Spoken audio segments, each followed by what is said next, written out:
বরগুনার পাথরঘাটায় সড়ক নির্মাণে নিম্নমানের সামগ্রী ব্যবহারের অভিযোগ উঠেছে ঠিকাদারের বিরুদ্ধে। নামমাত্র বালু ও আধা পাকা ইট দিয়েই চলছে সড়কের কাজ। স্থানীয়রা বারবার প্রতিবাদ জানালেও বন্ধ করা হচ্ছে না এসব সামগ্রীর ব্যবহার। বরগুনার পাথরঘাটার প্রতিনিধি তাওহিদুল ইসলাম শুভর পাঠানো তথ্যচিত্রে বিস্তারিত জানাচ্ছেন সাকিব আল হাসান। সামান্য আঘাতেই কয়েক টুকরো হয়ে যাচ্ছে এসব ইট। সড়কের দুই পাশে রাখা হয়নি পর্যাপ্ত মাটি, ব্যবহার করা হয়েছে নামমাত্র বালু।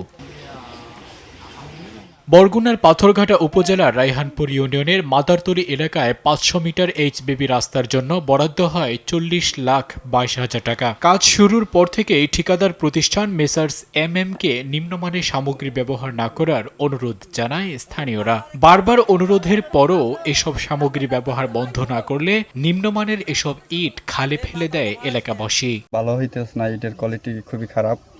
এটা তো অনেক বছর পর এই প্রথম এই রাস্তাটা হইতেছে, কিন্তু এটাই ইট ভালো দিতেছে না। পাশ দিয়ে মারি কন্যা আইনে নিয়ে তারপরে পাশে দেয় আর কি, নিচে বেশি যাইতেছে না কইছে, আর বালি সব জায়গায় দিতেছে না। আর ইডলে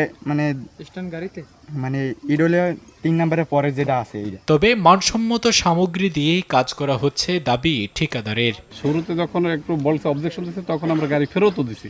আজকে সকালে আসার আগে একটা গাড়ি পাঠাচ্ছে, এই গাড়িটার মাল আমরা লাগাইতে দেই না। বাকি কাজ যদি হয় 1 নাম্বার দিয়ে করবে, না করলে আমি করবো না। তদন্ত সাপেক্ষে ব্যবস্থা নেওয়ার কথা বলছেন এই প্রকল্প কর্মকর্তা। আমার যেহেতু বলা হয়েছে যে সরজমিনে তদন্ত করে দেখার জন্য, আমি তদন্ত করার জন্য আসছি। এখন পর্যন্ত আমি সন্তুষ্টজনক না। কাজের মান মোটামুটি খুব একটা যে ভালো তাও আমি বলবো না।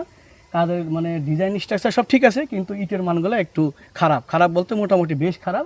ওনাকে বলছি পরিবর্তন করার জন্য, উনি যদি পরিবর্তন করে তো ভালো, না হলে কাজ বন্ধ থাকবে। বরাদ্দ অর্থ ও প্রকল্পে বেঁধে দেওয়ার শর্ত পূরণে কর্তৃপক্ষের আরও নজরদারি বাড়ানোর দাবি এলাকাবাসীর। রাস্তা উঁচুটা সমান করে কোনো রকম মারে দিতেছে। সাকিব আল হাসান, RTV।